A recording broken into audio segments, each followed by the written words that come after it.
Truck dealers across the United States are sitting on the largest unsold inventory of new semi-trucks in recorded history, and the people who are supposed to be buying them are the ones walking away.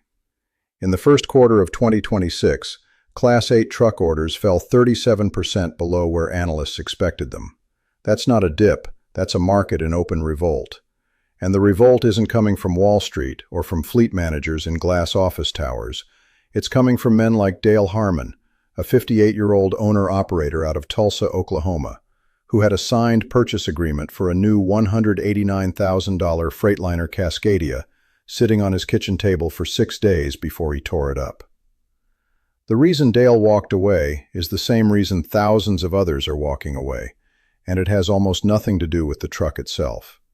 By the end of this, you'll understand something about the trucking economy that most freight analysts still refuse to say out loud. There are approximately 3.5 million truck drivers operating in the United States.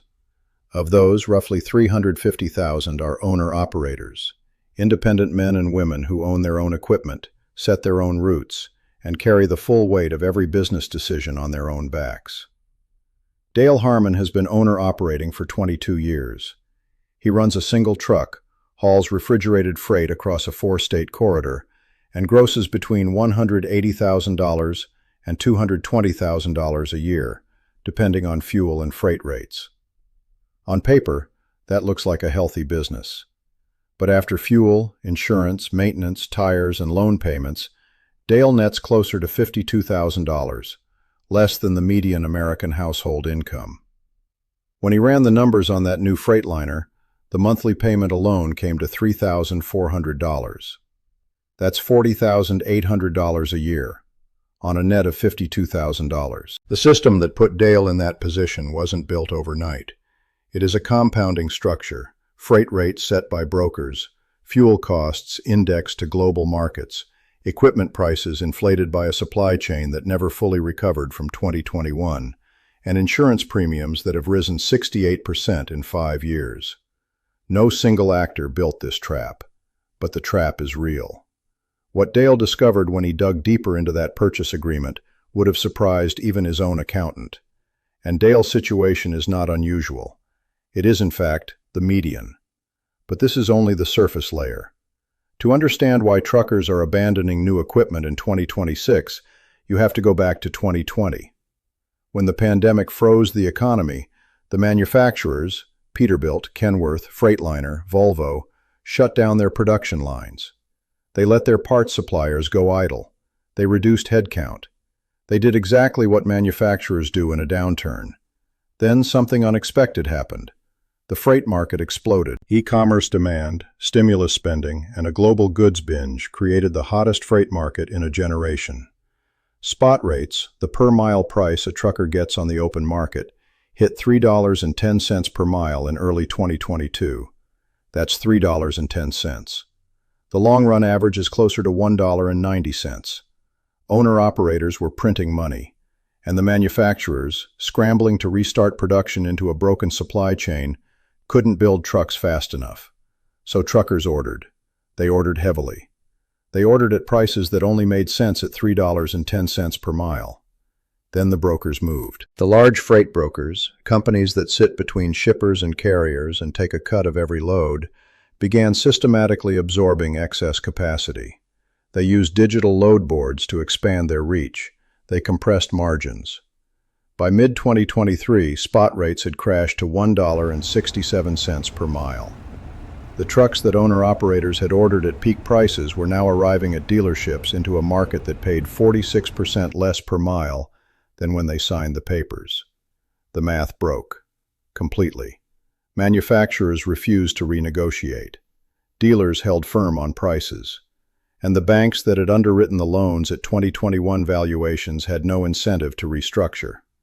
The people caught in the middle were the owner-operators, the men who had read the market correctly for 2 decades and for one moment trusted that it would hold. But here's what most people get wrong. Most people assume that truckers are walking away from new semis because they can't get financing. That's not what's happening. They're getting financing. They're choosing to refuse it. Here is the actual arithmetic.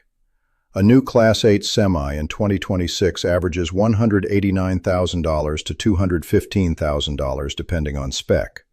Finance that over 60 months at the current commercial rate of 8.4%, and your monthly payment is between $3,380 and $3,840. That's $40,560 to $46,080 per year before you've bought a single gallon of diesel. Now add the operating costs.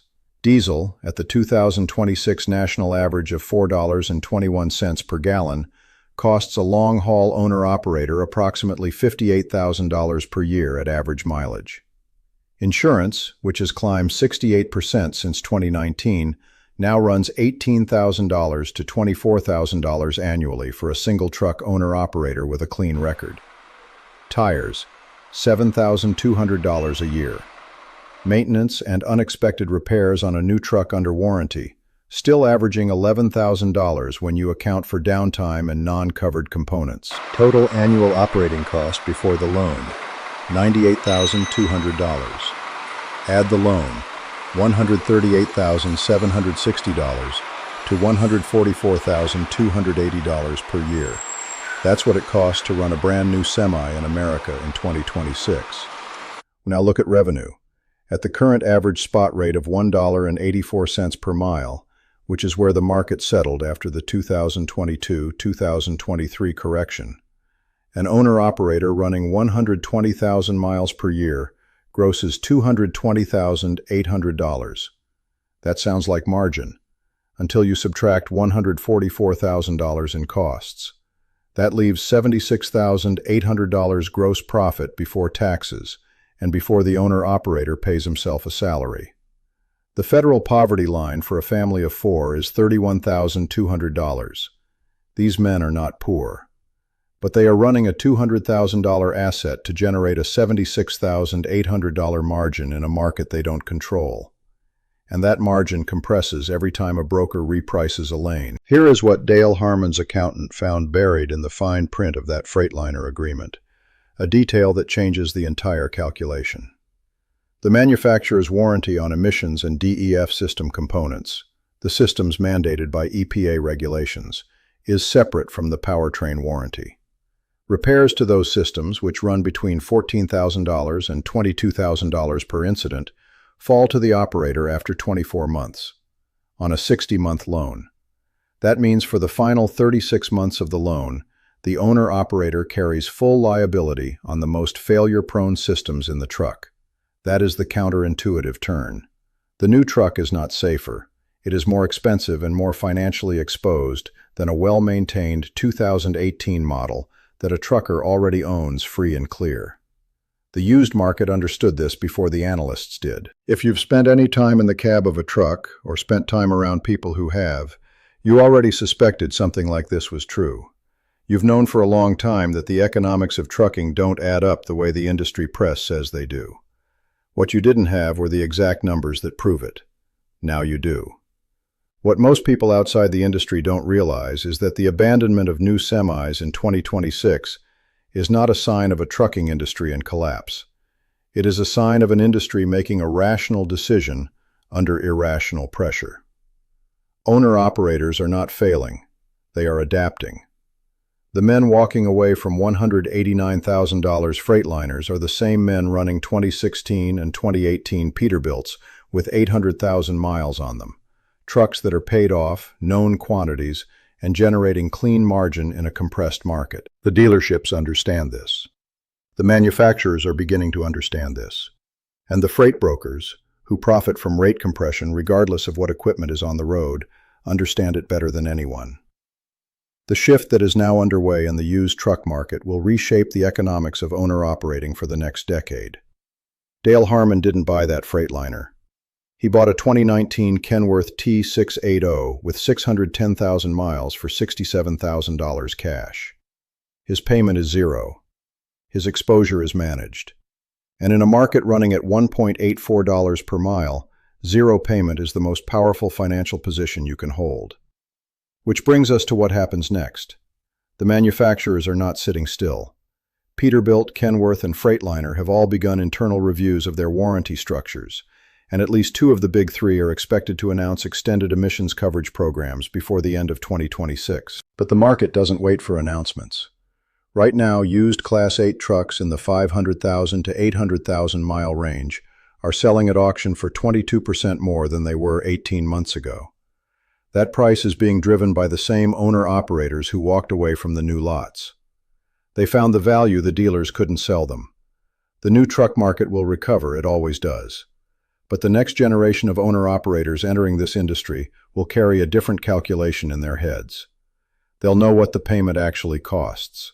They'll know what the warranty actually covers. And they'll know exactly how thin the margin is when the broker decides to move the rate.